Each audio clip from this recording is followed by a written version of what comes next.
सिख धर्म जो स्त्रियों का है वो स्त्रियों के सम्मान के लिए है। स्त्रियों को उससे प्रतिष्ठा मिलती है, मान मिलता है, उनका धर्म सच्चा होता है, उससे वो सृष्टि का निर्माण कर पाती हैं और उनका स्वास्थ्य अच्छा रहता है। प्रभु ने ऐसा ही भूगोल शरीर तंत्र उनका बनाया है। कुछ स्त्रियां समय आने पर कुछ परिस्थिति बस पीरियड्स की गोलियां वगैरह खाती रहती हैं, दवाइयां। तो मैं आपको बताना चाहता हूं कि किसी भी पीरियड्स में अगर हम दवाई खा करके गोलियों से पीरियड को आगे बढ़ाते हैं या पीरियड को रोक देते हैं, तो इस स्थिति में आप ये समझिए कि वो पीरियड रुक जाता है, आगे भी बढ़ जाता है। पर किसी किसी माता की इम्यूनिटी अगर वीक होती है तो उससे उस गोली सी वजह से पीरियड्स जो होते हैं वो क्लाउड्स में कन्वर्ट हो जाते हैं, यानी कि गांठें बन जाती है खून की, रक्त की। जब गांठें बनती हैं तो उन गांठों से माताओं को, लड़कियों को बहुत बड़ी हानि भोगनी पड़ती है और बड़े बड़े इन्फेक्शन, बड़े बड़े बीमारी के खतरा उनके शरीर में बढ़ जाते हैं।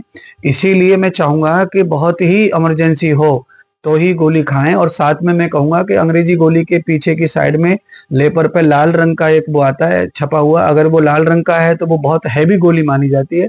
इसीलिए आपको ध्यान रखना है कि लाल रंग का अगर वो है तो गोली का डोज कम करके खाएं, अन्यथा पीरियड्स के उसके जो क्लाउड्स बनते हैं खून के और वो हैवी जो गोली है उसकी वजह से शरीर में गर्मी होना, छाले होना या कोई गांठ बनना, इस तरह के नुकसान औरत को हो सकते हैं। इसीलिए जो मासिक धर्म है वो नेचुरल है, उसको नेचुरल रहने दें।